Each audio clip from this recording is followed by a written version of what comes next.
Good morning everyone. आज एक और नई वीडियो की शुरुआत करते हैं, नया दिन नई वीडियो के साथ। आज है मंडे और ये है लॉन्ग वीकेंड हमारा कनाडा में, तो इसीलिए आज घर पे थे। तो आज की इस वीडियो में जो हम बताने वाले हैं वो मैं ये बताऊंगा कि कनाडा में कितना खर्चा पड़ता है, मैं कितना खर्चा पे करता हूँ, क्या अर्निंग है, कितना खर्चा लगता है, क्या क्या चीज़ें ज़रूरी हैं, किन किन चीज़ों को अवॉइड कर सकते हैं, वो सारी इस वीडियो में बताऊंगा। तो वीडियो को एंड तक जरूर देखना। लेकिन उससे पहले जो सबसे पहली चीज़ है वो हमें क्या करनी है कि पहले पेट पूजा फिर काम दूजा। अभी दोपहर के बजे हुए 3 और मैंने सोचा क्यों ना पास्ता बनाया जाए, तो अभी मम्मी बना रही है, पास्ता उबाला है, अभी पास्ता बनाएंगे, उसके बाद आपको सारी चीज़ें बताएंगे। तो चलो पहले खाते हैं पास्ता। तो यहाँ रेडी हो रहा है हमारा पास्ता। शिमला मिर्च काट ली है, ये बॉईल होके हमारा पास्ता रेडी हो चुका है। ये पानी ठंडा चला दिया गया। ये हो चुका है अपना प्याज और टोफू। सुबह दाल बनवाई थी तो सुबह दाल के साथ रोटी खाई थी 2, लेकिन अभी दिन में मन नहीं था रोटी वोटी खाने का। और ये रखी है हमारी पास्ता सॉस। और इधर मम्मी बनाएगी अपना शेक, क्योंकि मम्मी अभी वो लेके आई हुई है अपना प्रोटीन शेक।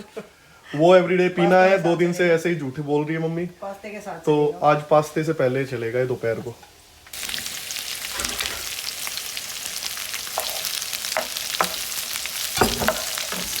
कैसा लगा शेक? टेस्ट बढ़िया है। टेस्ट अच्छा है। आइसक्रीम डाल के एप्पल डाल ली मैंने, इसमें ज्यादा हैवी हो गया। एप्पल भी डाल दी ना एक, फ्रूट का ही था ये, एप्पल और डाल दी। कोई ना, जो बढ़िया है। ले तो मेरा पास्ता डाल दे। पास्ता रेडी है, फिर बनाते हैं आगे। पास्ता बन के रेडी, साथ में लीची का जूस। इधर मम्मी की भी कार्रवाई चल रही है और मैं भी खा के बताता हूँ टेस्ट कैसा बना। आज मैंने बनाया। तो भाई पास्ता लिए खा और पेट गया है भर। वैसे तो नींद आ रही थी पर वीडियो बनानी भी बहुत ज़रूरी थी, क्योंकि आज का जो टॉपिक है वो आई गेस इंडिया में बैठे सब लोगों को ये होता है कि भाई पता नहीं कितना खर्चा आता होगा, क्या होता होगा, या जो बच्चे नया आने की प्लानिंग कर रहे हैं या कोई टूरिस्ट आता है। तो जो मेन सा आइडिया है वो मैं दे दूंगा। ना ये कोई एक्यूरेट है, किसी का कम भी होता है, किसी का ज़्यादा भी होता है। तो जो मेरा होता है मैं अपने की गारंटी ले सकता हूँ कि इतना खर्चा मेरा होता है, और उसी के बेस पे मैंने ये चीज़ें बताई हैं। तो अब स्टार्ट करते हैं कि सबसे मेन खर्चा क्या है। तो जो सबसे पहली चीज़ यहाँ पे है वो है रेंट। क्योंकि बंदा जब भी आता है, कोई भी स्टूडेंट है, कोई भी फैमिली आती है, कोई वर्क पे आता है, जैसे मर्जी आए। टूरिस्ट तो चलो अपना होटल वगैरह का वो देख लेगा, लेकिन ये बात मैं कर रहा हूँ कि जैसे स्टूडेंट आता है और फिर वो यहाँ पे रहता है या वर्क पे आता है, तो उसको रहने के लिए जगह चाहिएगी। और यहाँ पे basically 1 bedroom 2 bedroom single apartment, या भाई आप 3 बेडरूम में या शेयरिंग में रह रहे हो, वो डिपेंड करता है। अगेन रेंट वैसे ही डिवाइड हो जाता है। तो मैं जैसे रह रहा हूँ, तो जब से मैं वैंकूवर आया हूँ, तो मेरे इस घर का जो रेंट है वो ऑलमोस्ट 1800-2000 पड़ता है। ठीक है, लेकिन पहले मैं अकेला रहता था तब मुझे 1500 पड़ता था। अब अगर मैं शेयरिंग में रहता हूँ तो मेरा ओनर मेरे से ज़्यादा चार्ज करता है, क्योंकि वही होता है ना, वो सारी चीज़ें डिवाइड हो जाती है। तो अगर आप आइडिया से $2000 भी लगा के चलते हो, तो जितना मैं पे कर रहा हूँ, मैं अराउंड $600 से $700 के करीब मेरा खर्चा आता है, जिसमें इंक्लूड है सब कुछ। क्योंकि अभी 2 और फ्रेंड रहने लगे मेरे साथ, तो इसलिए वो डिवाइड हो जाता है। तो ये जो रेंट है ये डिपेंड करता है अगर आप सरी में रह रहे हो, क्योंकि मैं रह रहा हूँ वैंकूवर में, तो वैंकूवर में रेंट थोड़ा सा हाई है और सरी में थोड़ा सा लो है। और जितने बंदे आप रह रहे हो उतनी शेयरिंग में आपको वो उस हिसाब से आपके ओनर से डिस्कस होके और आप रेंट को डिवाइड कर सकते हो। इसके बाद जो दूसरी चीज़ आती है रेंट के साथ साथ, क्योंकि आप रह रहे हो, आप कपड़े भी पहनते हो, तो कपड़ों के साथ साथ आपका लॉन्ड्री का भी खर्चा है। अगर रेंट में इंक्लूड है, आपकी लॉन्ड्री आपको दी गई है, हर घर में नहीं दी जाती, हर बेसमेंट में नहीं मिलती है, लेकिन हमारे में है, बट हमारे में ड्रायर नहीं है। तो ड्रायर नहीं है तो मैं कपड़े सुखाने का झंझट नहीं पालता। तो मेरा जो लॉन्ड्री का खर्चा है वो अप्रोक्स 15 दिन में अगर मैं करता हूँ तो $30 से $40 आता है। क्योंकि लॉन्ड्री की जो मशीन है वो एक लोड जो डलता है वो $2.5 का होता है, जिसमें वो धो के ही निकालेगी। और फिर सुखाने का 4 मिनट का लगता है 25 पैसे, 25 सेंट्स, जो भी कहते हो आप। जैसे अपने इंडिया में अगर 1 रुपये को हम 4 हिस्सों में डिवाइड करते हैं, तो वो 4 मिनट के लिए आपको 25 सेंट्स डालने पड़ते हैं उसमें। तो ये ओवरऑल $30-40 में लगा के चलता हूँ कि 15 दिन में आता है, क्योंकि मैं 5 से 6 लोड धोता हूँ, मतलब 5 से 6 मशीनें इकट्ठी डालता हूँ। लेकिन जब से मम्मी आई तो मैं वो नहीं कर रहा, तो मेरा वो सेव हो रहा है। ठीक है, तो ये आप अपना कैलकुलेट अपने हिसाब से कर सकते हो सकता है आपके घर में सब कुछ इंक्लूड फ्री मिल रहा है, तो आपका ये खर्चा ये अवॉइड कर सकते हो, ये वाला एक्सपेंस आपका हट सकता है। बात करते हैं कि अगर आपके पास कार है, या बहुत सारे ऐसे हैं, मैं तो यही प्रेफर करता हूँ कि अगर आप स्टूडेंट हो और आपकी अर्निंग कम है तो आप बस से ही ट्रैवल करो। नहीं तो अगर आपके पास कार है तो उसका कितना खर्चा आता है। अगेन ये जो चीज़ है ये 2-3 फैक्टर पे डिपेंड करती है किसी ने कार ली है कैश पे जो कि 500 से $1000 की है, तो उसको कोई उसकी इंस्टॉलमेंट नहीं देनी पड़ेगी। लेकिन मैंने कार ली थी नई, और ये मेरी कार पड़ी थी मेरे को ओवरऑल सब कुछ मिला के 5 या 7 साल का इसका जो इंस्टॉलमेंट बनी है $62,000 की। तो इसके बेस पे अगर मैं डिवाइड करता हूँ तो मेरा बाई वीकली जो जाता है वो जाता है 374। तो अगर मंथली की बात करूँ तो 750 के अराउंड मेरा मंथली गाड़ी की इंस्टॉलमेंट जाती है, जो कि 2018 से चल रही है। अभी मेरा 28,000 पेंडिंग पड़ा है लोन, बाकी मैंने उतार दिया है। तो ये वाला खर्चा जो है मेरा $800 $750 वहाँ निकल जाता है। अब बात करते हैं, अगर कार आपके पास है तो यहाँ पे कार का इंश्योरेंस एवरी मंथ होता है। तो एवरी मंथ अगर कार का इंश्योरेंस है तो अब ये भी जानना जरूरी है कि वो कैसे वर्क करता है। तो यहाँ पे जो ब्रिटिश कोलंबिया की अगर बात करूँ तो सिर्फ एक ही कंपनी है जो ये करती है, और वो भी गवर्नमेंट कंपनी है जिसको हम ICBC बोलते हैं। जबकि दूसरी प्रोविंस में बात करें तो वहाँ पे बहुत सारी प्राइवेट है, क्योंकि मेरा फ्रेंड टोरंटो में रहता है तो वो बताता है कि वहाँ पे 20-25 प्राइवेट कंपनियां जो आपका इंश्योरेंस कर सकती है। तो आप किसी से भी चीप वाली से आप करवा सकते हो, लेकिन यहाँ पे मजबूरी है और ये अपनी मर्जी का इनका रेट है गवर्नमेंट का, क्योंकि इनको देखना होता है अपना जैसे इनको लगाना है। तो अगर आप इंडियन लाइसेंस पे गाड़ी चला रहे हो, क्योंकि स्टूडेंट बेसिकली इंडिया से इंडियन लाइसेंस लेके आते हैं, और हाँ जो आने की तैयारी कर रहा है तो यार मैं तो यही कहूँगा अपना लाइसेंस इंडिया से बनवा के लाना, क्योंकि ब्रिटिश कोलंबिया में ये रूल है अगर आप अपने इंडियन लाइसेंस पे बैठे हो, अगर आप लेके आते हो तो आप उसमें अपनी गाड़ी इंडियन लाइसेंस पे चला सकते हो, जबकि और प्रोविंस में नहीं है। क्योंकि अभी रिसेंटली मेरे कजन टोरंटो से इधर मूव हुए स्पेशल इस रीजन की वजह से, तो उन्होंने यहाँ पे गाड़ी ले ली और वो अब बढ़िया काम कर रहे हैं। दूसरा जो मैं बात कर रहा था कि गाड़ी ना लो तो बेटर है, लेकिन गाड़ी ले लो तो और भी बेटर है। यानी दोनों फायदे नुकसान होते हैं ना दोनों चीज़ों के, क्योंकि गाड़ी से बहुत सारे काम ऐसे सिक्योरिटी का काम मिल जाता है, आप डिलीवरी काम कर सकते हो किसी भी पिज्जा शॉप पे, या आप स्किप द डिशेज है, डोरडैश है, सारी फूड डिलीवरी ऐप है, किसी पे भी साइन अप करो और आप इंडियन लाइसेंस पे चला ही सकते हो। तब तक आप चलाओ और थोड़ा पैसा अपना आपको थोड़ा सा इजी काम मिल जाता है अगर आपके पास गाड़ी है। लेकिन वही है, ये ज़रूरी नहीं है कि आपको गाड़ी लेनी ही है, बट हाँ अगर आप लेते हो तो 750 जो इंस्टॉलमेंट, यानी अगर आपने कैश पे ली है गाड़ी तो वो तो आपकी हट ही गई।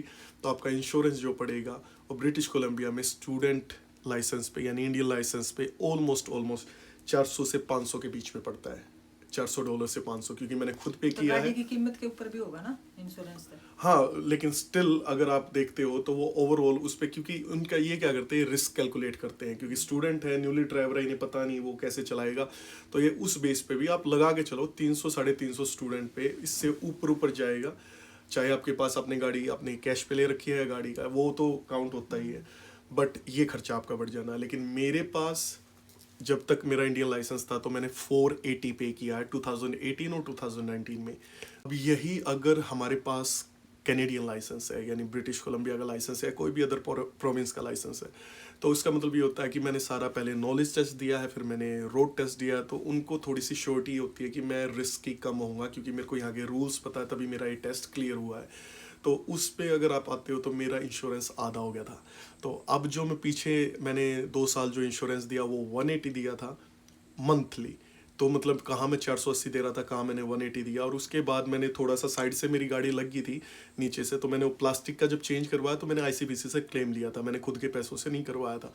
तो उसमें मेरा 2000 के अराउंड ज़्यादा ऐड हो गया था, तो वो इन्होंने मेरे इंश्योरेंस में ऐड कर दिया। तो अब मेरा जो मंथली जाता वो जाता है $220। तो अब जिसने गाड़ी ले ली है, अब आप मान के चलो आपके पास गाड़ी है, तो आपको यहाँ की टिकट भी काउंट करनी पड़ेगी, क्योंकि यहाँ पे टिकट बहुत मिलती है।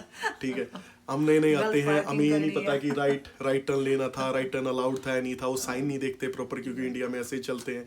कहीं हिट कर दी तो वो अलग से क्लेम लग जाता है, उसकी अलग प्रोसेस होती है। और नहीं तो आपको टिकट का भी ध्यान रखना, आप पार्किंग यहाँ पे फ्री नहीं कर सकते।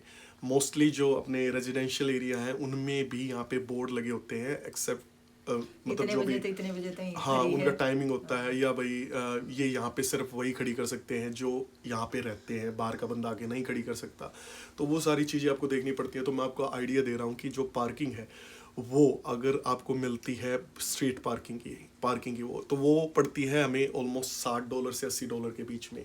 और कई बार वो ज़्यादा भी पड़ जाती है कि आपने अगर स्टॉप साइन के पास खड़ी कर रखी है, यानी जहाँ से हम मतलब कोई भी राइट लेफ्ट टर्न लेना तो उसके ज़्यादा नज़दीक है, तो भी आपको टिकट मिलती है जो महंगी है, 130-150 के बीच में कहीं पड़ती है। और अगर नहीं करते हो अगर उसको, तो वो बढ़ती चली जाती है, तो वो आपको ऐड करते करते 120 180 लाइक वो उन पे डिपेंड करता है। और ICBC की जितनी भी पार्किंग टिकट है जो गवर्नमेंट की है वो आपको देनी ही पड़ेंगी। नहीं तो जो नेक्स्ट इंश्योरेंस जब आपका रिन्यू होता है उस टाइम पे आपको आपका इंश्योरेंस रिन्यूअल नहीं करते हैं, पहले वो पे करो। कोई भी आउटस्टैंडिंग आपका फाइन है इंडिया में जिस तरह हाउस टैक्स का बना रखा है, एग्जिट नहीं करोगे। और हमारा जो एवरी ईयर हमें लेना पड़ता है, क्योंकि प्लेट पे पीछे ना स्टिकर लगते हैं डेट के साथ और ईयर के साथ। 1 साल का इंश्योरेंस है, तो अब मेरा दिसंबर में ख़त्म होने वाला है, तो मुझे दिसंबर में इनका कुछ आउटस्टैंडिंग बैलेंस मेरा रहता है जो मैंने पे करना है। पूरा साल इन्होंने नहीं मांगा, मेरे को 2-4 लेटर आए, मैंने नहीं पे किया। लेकिन अब जब मैं इंश्योरेंस रिन्यू करवाने जाऊँगा तो मेरे को वो पे किए बिना ये रिन्यूअल नहीं देंगे। और अगर रिन्यूअल नहीं मिलता है तो आप गाड़ी भी नहीं चला सकते, क्योंकि वो प्लेट पे होता है। पुलिस वाले उसी को देख के आपको रोकते हैं कि ये वैलिड भी है जो इंश्योरेंस करवा रखा है या ये चला रखा है। तो इंश्योरेंस का मतलब है कि आपको जो लाइसेंस प्लेट मिलती है वो इंश्योरेंस है, जबकि इंडिया में डिफरेंट है। आपकी लाइसेंस प्लेट तो है, आपको इंश्योरेंस कराना है नहीं कराना वो आपके ऊपर है। नंबर आपको अथॉरिटी से मिल गया है, लेकिन यहाँ नंबर आपको जब हम देते हैं इंश्योरेंस कराने के बाद हमें प्लेट नंबर मिलता है। तो ये टिकट विकेट का सिस्टम भी समझ के चलो। और जैसे स्पीडिंग की है, स्पीडिंग की 130 से 150 और 60 के बीच में आती है। ओवर स्पीडिंग की, अगर रेड लाइट पे स्पीडिंग में आपकी टिकट आई है तो वो तो 120 या 130 की आती है, जो घर ही आती है, जिसपे कोई पॉइंट नहीं होते हैं। अगर आपको टिकट पुलिस वाला देता है सामने से रोक के, अगर कहीं खड़ा है और वो पुलिस वाला आपको टिकट दे रहा है, तो वो आपके 4 पॉइंट होते हैं, डीमेरिट पॉइंट जिनको बोलते हैं, वो आपके लाइसेंस पे चढ़ जाएंगे।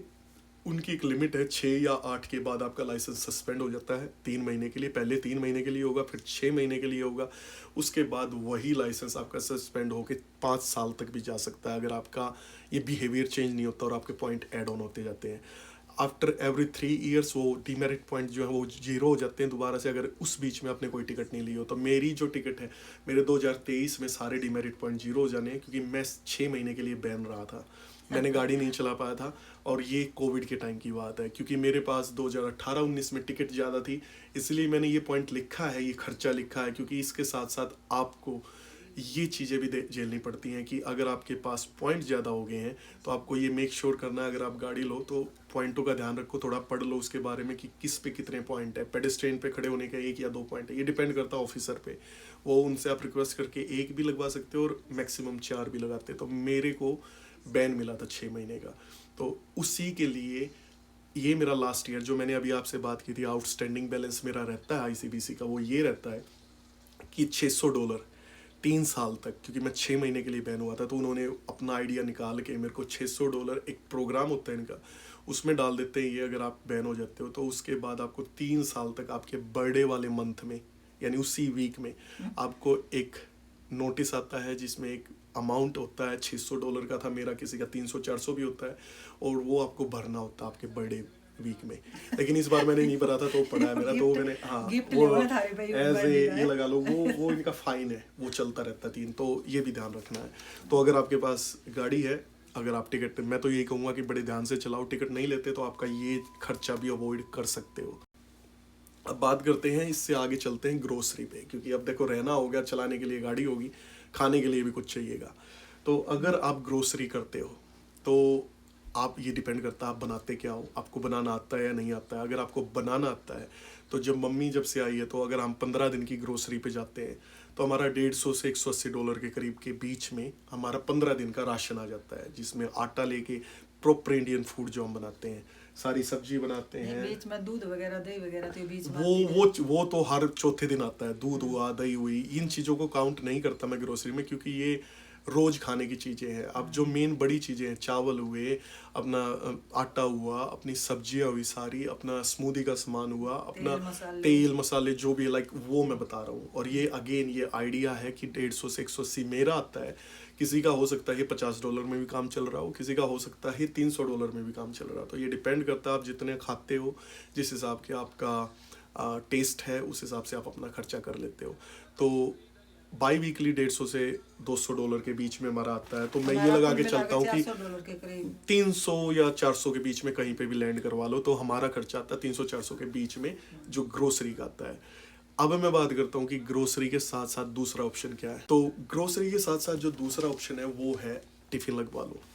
तो टिफिन लगवाने का क्या खर्चा है, अब ये भी अगेन एक ही चीज़ पे फिर जाऊँगा कि ये एरिया के अकॉर्डिंग भी डिपेंड करता है और आपके एरिया में कैसा क्या है, क्योंकि वैंकूवर में जो टिफ़िन सर्विस है, मैंने मम्मी के आने से पहले मैंने लगवा रखी थी, और वो टिफ़िन सर्विस पड़ती थी मुझे 380 मंथली वेजिटेरियन खाने की। नॉन वेज में भी मिलता है, वो भी शायद 400 में हो जाता है, $20 का फ़र्क था, बट वेजिटेरियन की 380 थी।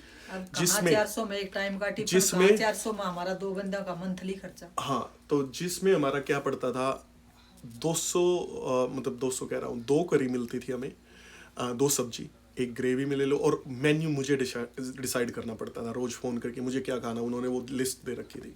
और ये रेस्टोरेंट की बात कर रहा हूँ मैं, कोई टिफ़िन सर्विस वालों की बात नहीं कर रहा। जो रेस्टोरेंट टिफ़िन सर्विस कर रहे हैं वैंकूवर में, वो मेरे से 380 लेते थे। मैं नाम नहीं ले रहा, बट हाँ सबको पता होगा जो वैंकूवर में रहता होगा। 380 मिला के, टैक्स वैक्स मिला के सब कुछ पे करता था। 2 करी मिलती थी, एक रायता मिलता था, राइस मिलते थे, एक स्वीट डिश मिलती थी। उसमें आपको रसगुल्ले, 2 रसगुल्ले मिलेंगे, या कभी कुछ, या आप थोड़ा बहुत चेंज भी कर सकते हो उनको बोल के।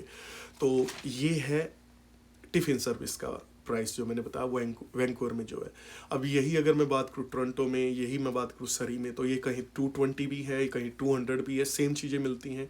दिन में एक ही टिफ़िन मिलता है जिसमें ये सारा सामान मिलता है, और ये टिफ़िन का जो काउंट होता है वो 25 टिफ़िन वो देते हैं। ऐसा नहीं है कि आपको एवरी डे मिल रहा है, वीकेंड पे टिफ़िन नहीं मिलता आपको इस अमाउंट में। तो ये भी याद रखना, वीकेंड पे आपको खुद से भी खाना पड़ता है, तो वो $50-100 वो भी ऐड कर लो हर वीक के, क्योंकि एक टाइम पे बाहर से खाना तो $15-20 लग ही जाते हैं। तो ये है टिफ़िन का खर्चा जो कि मेरा अब बचा हुआ है। तो ये सारी चीज़ें होने के बाद अब बात करते हैं कि देखो फ़ोन भी चाहिएगा, बाहर निकलोगे, सारी चीज़ें हैं, ये भी करनी बहुत ज़रूरी है, इंडिया बात करनी है, अलग अलग प्लान लेने हैं। तो मेरा जो इंडिया बात करने का सीन है वो मैं करता हूँ इंटरनेट कॉल, मैं डायरेक्ट कॉल नहीं करता। बहुत सारे लोग करते होंगे, उन्होंने पैकेज ले रखा होगा, तो मुझे उसका कोई आइडिया नहीं। मैंने जो फ़ोन ले रखा है उसमें जो मेरा प्लान है वो अनलिमिटेड है। 20 GB तक मेरा चलता है 5G। उसके बाद स्पीड वैसे भी ठीक ही रहती है यार, 5G 4G इधर सारा सब सेम है, मुझे कोई फ़र्क नहीं लगा। बट हाँ, थोड़ा बहुत यूट्यूब वगैरह देखने में फ़र्क पड़ जाता है। बट मेरा जो प्लान है वो अनलिमिटेड है, और मैं उसके पे कर रहा हूँ $75 सिर्फ प्लान के, जो कि मेरे जिसमें मेरे अनलिमिटेड टेक्स्ट कनाडा में ही फ्री है, अनलिमिटेड कॉल कनाडा के अंदर ही फ्री है, इंटरनेट अनलिमिटेड है। अगर मैं इंटरनेशनल करता हूँ तो मुझे चार्ज पड़ता है, लेकिन मुझे करने की जरूरत नहीं पड़ती। तो 75 है मेरा बिल का। दूसरी, इसके साथ साथ आपके साथ दूसरा ऑप्शन भी आपको मिलता है। अगर आपके पास फ़ोन नहीं है तो सबसे पहली चीज़ इंडिया से आने के बाद बंदा यही करता है कि मुझे नया फ़ोन लेना है। तो वो जब अगर आप फ़ोन लेते हो तो उसमें आपको यही पड़ेगा कि $20-25 से लेके और 45-50-60-70 तक आप और ऐड कर रहे हो, क्योंकि वो इंस्टॉलमेंट फ़ोन की बंद जाती हैं। तो मेरी जो इंस्टॉलमेंट है वो $50 जाती है फ़ोन की, और $40 जाती है मेरी एप्पल वॉच की। तो ऑल टुगेदर मेरा जो पड़ता है 165 प्लस टैक्स, सो ऑलमोस्ट 180 के करीब मेरा पड़ जाता है एवरी मंथ का फ़ोन का बिल। अब इस खर्चे को आप अवॉइड कर सकते हो। मैंने ऐसा भी देखा है $50 के प्लान में 1 या 2 GB मिलता है, लोग उसी को यूज़ करके और अपना ईजिली अपनी लाइफ को मतलब सॉर्ट आउट कर रखा है। लेकिन मेरे को स्टार्टिंग से ही थोड़ा सा ऐसा था, फिर उस टाइम पे मैं डिलीवरी जॉब भी करता था, तो मुझे नेट ज़्यादा चाहिए होता था, तो इसलिए मेरा खर्चा ये तभी से ऐसा चला हुआ। और अब मेरा मन नहीं करता घटाने का, क्योंकि जो चीज़ एक बार आपने देख ली ना, फेस कर ली कि भाई ठीक है बढ़िया नेट चल रहा है, कहीं जाओ एक्सेस मिलती है, कोई नेट की टेंशन नहीं, तो इसको आप घटा सकते हो। अब बात करते हैं, थोड़ी बहुत मसल्स भी बनानी है आके। बच्चे सोचते ही हैं यार, मैं भी सोचता हूँ, मैं रेगुलर तो नहीं जाता बट मन तो करता ही है ना। तो अब बात करते हैं जिम की। तो जिम यहाँ पे ये भी कह सकते हो कि चीप भी हैं, ये भी कह सकते हो महंगे भी हैं। तो जो मेरी जिम की जो फीस जाती है वो जाती है $17 बाई वीकली, यानी 2 वीक में। मोस्टली पेमेंट ऐसे ही निकलती है, मंथली पेमेंट कोई नहीं जाती, बाई वीकली जाती है। सैलरी भी बाई वीकली मिलती है आपको। तो बाई वीकली जो जाती है वो जाती है 17 समथिंग। तो मेरी $35-36 जिम की फ़ीस जाती थी फिटनेस वर्ल्ड की। अब जो जिम है मैं दोबारा ज्वाइन करूँगा, तो इसके लिए पहली एक जो छोटी अमाउंट आपको देनी पड़ती है, रजिस्ट्रेशन जिसको बोलते हैं, वो 50-80 के बीच में पड़ता है कुछ जिम का, किसी का 120-130 के बीच में भी, लाइक इस रेंज में पड़ जाता है। तो आप वो देनी पड़ेगी आपको अगर आपको जिम करना है। उसके बाद आपकी मंथली वही बन जाएगी कि ओवरऑल मंथली आप आइडिया लगाओ $50 से $80 के बीच में। एनी टाइम फिटनेस है, गोल्ड जिम है। गोल्ड जिम की मेरी जाती थी 75, जब मैंने पहले ले रखी थी, इंडिया जाने से पहले की बात है। तो ये आप अपना कैलकुलेट अपने हिसाब से कर लेना। अब बात करते हैं कि जो लोगों ने गाड़ी नहीं ली पहले पॉइंट पे, तो उनको बस से ट्रैवल करना पड़ता है। तो बस में या तो आपको कभी कभी ट्रैवल करना है, अगर आपको पता है कि मुझे वीक में 1 बार या 2 बार जाना है, तो आप लोग $10 का डे पास जो आपका चलता है उस एरिया में। पूरा दिन घूमो जहाँ मर्जी, किसी बस में बैठो, किसी स्काई ट्रेन में बैठो। कुछ हमारी लाइन है जहाँ पे आपको एक्स्ट्रा पे करना पड़ता है उस पास के ऊपर भी, क्योंकि वो एयरपोर्ट लाइन है शायद, कनाडा लाइन मुझे याद है, वैंकूवर में। तो नहीं तो आप मंथली ले सकते हो, जिसमें मंथली आपका $100 का एक जोन का बनता है। तो यहाँ पे जोन है 3 वैंकूवर के अंदर जो इन्होंने बना रखे हैं ट्रांजिट वालों ने। तो अगर आप एक जोन में, यानी मैं वैंकूवर के ईस्ट इधर इधर घूम रहा हूँ, तो मुझे $100 में मेरा कहीं बैठूँ कहीं जाऊँ किसी टाइम जाऊँ, कोई टेंशन नहीं है, वो खर्चा है। अगर मैं बस में नहीं, मुझे जाना सरी, तो वो 3 जोन में आता है, क्योंकि बीच में बर्नबी और न्यू वेस्ट पड़ जाता है। तो 3 जोन का जो पास है वो 180 और 200 के बीच में है। अब मुझे याद नहीं, 3 साल पहले मुझे पता है, मैं कभी बस में अभी ट्रैवल किया नहीं है। एक बार $2 की टिकट कैसी है? $2 की टिकट वो कितने टाइम की? 2 समथिंग की जो टिकट है, वो टिकट है आपको, अगर एक बार आपने टिकट परचेज कर ली कॉइन के साथ, जो बस में मीटर लगे होते हैं उसमें कॉइन डालो तो आपकी टिकट निकल आती है। कभी वीडियो बनाऊंगा दिखाऊंगा, तो वो 275 की है अभी रिसेंटली आई है। $3 की लगा के चलो, $3 में अगर आपने टिकट ले ली तो उस जोन के अंदर सेम आप 2 घंटे के अंदर कहीं पे भी घूम सकते हो, किसी भी बस में, किसी में, वो 2 घंटे तक वैलिड है। नहीं तो उसके बाद आपको दोबारा पे करना पड़ेगा, दोबारा टिकट लेनी पड़ेगी। तो मोस्टली ये होता है कि आपको अगर घूमना है तो आप दिन का डे पास ले लो, कभी कभार पूरा घूमो। एक दिन मैं करूँगा, अभी मम्मी आई हुई है तो हम डे पास लेके जाएंगे, पूरा बसों से घूम के वीडियो बनाएंगे, देखेंगे कैसा क्या है। तो ये खर्चा आपका बहुत ज़रूरी है, जो आपको पता होना चाहिए कि डे जो बस का पास है, मंथली पास, वो कितना पड़ता है। तो $100 तो एक जोन का है ही है। फिर इसके बाद पड़ता है आपकी पर्सनल जो एक्सपेंस है। पर्सनल एक्सपेंस का मतलब मेरा ये है कि जैसे आप कॉलेज गए, आप काम पे गए, रास्ते में आपका मन कर गया कि टिम हॉर्टन से कॉफ़ी ले लेता हूँ, बहुत ठंड है, स्टारबक्स से ले लेता हूँ, ये खा लेता हूँ, चिकपी से ये खा लेता हूँ, वो खा लेता हूँ, जो मेरा होता है यूजुअली जब मैं ऑफिस जाता हूँ। तो वो खर्चा आप नॉर्मली ये लगा के चलो, जो मेरा पड़ता है वो पड़ता है $80 से $100 का एवरी वीक का, जिसमें मैं अपना वो भी काउंट करता हूँ कि मैं वीकेंड पे मेरे पास गाड़ी है, तो मैं उस खर्चे को यहाँ काउंट ना करके मैं गाड़ी की गैस में काउंट कर लेता हूँ, जो मैं अभी बताऊँगा गाड़ी की गैस के भी कितना लगता है। लेकिन अगर उस चीज़ को आप काउंट करते हो तो आप ये लगा के चलो $80 से $100 आपके कहीं नहीं गए, जो आपके पर्सनल एक्सपेंस है। एक बार एक कॉफ़ी ले ली स्टारबक्स से $7-8 की आ गई, तो अगर आपके पास 15 दिन की मैं बात करूँ या 7 दिन की बात करूँ तो $70-80 तो कॉफ़ी के हो गए।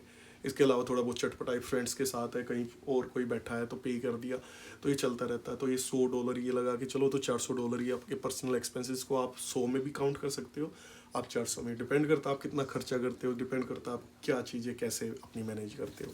तो ये होता है। अब बात करते हैं जो मैं कह रहा था गैस की। तो जो यहाँ पे कार की जो गैस की जो प्राइस है वो है $2.40, यानी 2.40 1 लीटर का। जिस टाइम पे आया जिस टाइम पे मैं आया था उस टाइम पे थी 45 और 55 पैसे, लाइक सेंस, जो भी पेंस सेंस, मतलब जो $1 की भी नहीं थी। $1 की भी नहीं थी। $1 में 2 लीटर आती थी, यानी मेरी टंकी अगर मेरी 50 लीटर की है तो मेरी 30-20 में फुल हो जाती थी, मतलब मेरा कहने का टैक्स वैक्स मिला के सब कुछ, या 40 में फुल हो जाती थी। कई बार अप डाउन होता रहता था, 70 हो जाती थी, घट जाती थी। लेकिन आज के टाइम पे $2.50 पहुंच चुकी है। तो अगर इस चीज़ में बात करें तो मेरी गाड़ी है हाइब्रिड। तो हाइब्रिड गाड़ी जो है एक बार टैंक फुल कराने में 550 लीटर फुल कराने में चलती है अप्रोक्स 600 किलोमीटर, जो मेरी चलती है अभी। जब नई आई थी तब चलती थी 800-900, लेकिन अब थोड़ी पुरानी हुई है, ज़्यादा चली है, 1 लाख से ज़्यादा मैंने चला दिया, तो अब वो इतना फ़र्क पड़ा है। तो मेरा जो वीकली डलता है 100 का तो डलता ही डलता है, $100 का तो टैंक फुल मैं कराता ही कराता हूँ, क्योंकि 50 लीटर आजकल 110-120 में आगे पड़ता है। और उसके अलावा कभी कभार मेरे को ये होता है कि जैसे वीक फ्राइडे के टाइम पे मैंने दोबारा भरवानी पड़ती है, जो अगले वीक को आधे वीक को कवर कर देती है। तो मैं वो खर्चा अपना काउंट करता हूँ 400 के करीब, लाइक पूरा गैस का मंथली। तो 400-450 के करीब मैं गैस का भी पे करता हूँ। तो ये चीज़ गैस में आ गई जो आज के टाइम पे करनी पड़ रही है मुझे।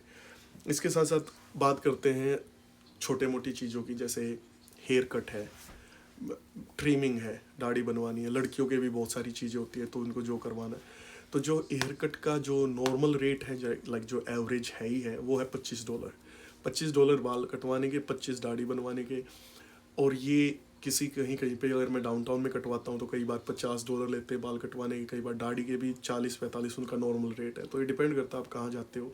सरी में बहुत सारे सलून हैं जहाँ पे $20 में भी होता था जब मैं जाता था पहले, अब का तो मुझे पता नहीं। ये बात है 2019-18 में, जब लोग 18 नहीं 2020 में जब वो लगा हुआ था लॉकडाउन जिसको कह रहे थे हम कोविड की वजह, तो उस टाइम पे $20 में पे करता था। तो ये आपका नॉर्मल सा खर्चा वो हो गया। अब जो शॉपिंग करनी है, जो आपके इंडिया भेजने हैं, वो सब आपका मैटर, वो अपने हिसाब से आप कर लेते हो कि आपको क्या लगता है। मेरी शॉपिंग कभी भी फिक्स नहीं होती है, कभी कभार मैं महीने नहीं करता, कभी कभार मैं 1 महीने में ही 10 महीनों की कर लेता हूँ। तो वो डिपेंड है आप कितना खर्चा करते हो। तो अब अगर मैं टोटल की बात करूँ सिर्फ अपने अपने खर्चे की, अब यहाँ पे मैंने तो बस का भी बताया, यहाँ पे मैंने आपको वीकेंड ट्रैवलिंग का भी बताया है जो अभी मैं आइडिया सा दे रहा था, मैंने जिम का भी बताया है जो कि अभी मैंने दोबारा ज्वाइन करना है, और सब टिकटों का भी बताया है। वो मेरे पे लागू नहीं होते हैं, क्योंकि टिकटें मैंने 2018-19 में बहुत ले ली, बहुत पे कर लिया, 6 महीने बैन भी भगवान की दया से, उसके बाद मैं अवॉइड कर रहा हूँ, टिकटें नहीं मिली हैं। तो मेरा तो ये खर्चे नहीं है ना जो अवॉइड करने के। लेकिन फिर भी अगर मैं ओवरऑल अपनी जो चीज़ें, मेरी रेंट है, कार का इंश्योरेंस है, कार की गैस है, ग्रोसरी है हमारी जो हम करते हैं, मोबाइल का बिल है, जिम का है, हेयर कट है, और ये सब अगर मैं मिलाता हूँ तो मेरा जो टोटल खर्चा आता है वो आता है $3500 से लेके $3800 के बीच में मंथली, अगर मैं बात करूँ जो मेरा यहाँ रहने का खर्चा है। और इसमें मैंने कुछ भी ऐसा काउंट नहीं किया कि मुझे घर के लिए नया सामान लेना है, मुझे ये लेना है, मुझे वो लेना, वो काउंट नहीं है इधर। क्यों? जैसे जैसे आप अर्निंग करते हो वैसे वैसे आपके खर्चे आपके हिसाब से आप अपने, कहते ना, चीज़ें अच्छी बना लेते हो आपको रहने का। 2-1 लाख ठीक है, मंथली पड़ गया। हाँ, तो 2 लाख इंडिया का लगा के चलो। अब अगर मैं कमा रहा हूँ $6000, $7000, तो उसमें से 3500-3800 तो ये घटा दो, उसमें से 1000 और निकाल दो शॉपिंग वगैरह के, क्योंकि मतलब हो ही जाता है, ये तो ना बताने वाली बातें हैं बट ये हो ही जाती हैं।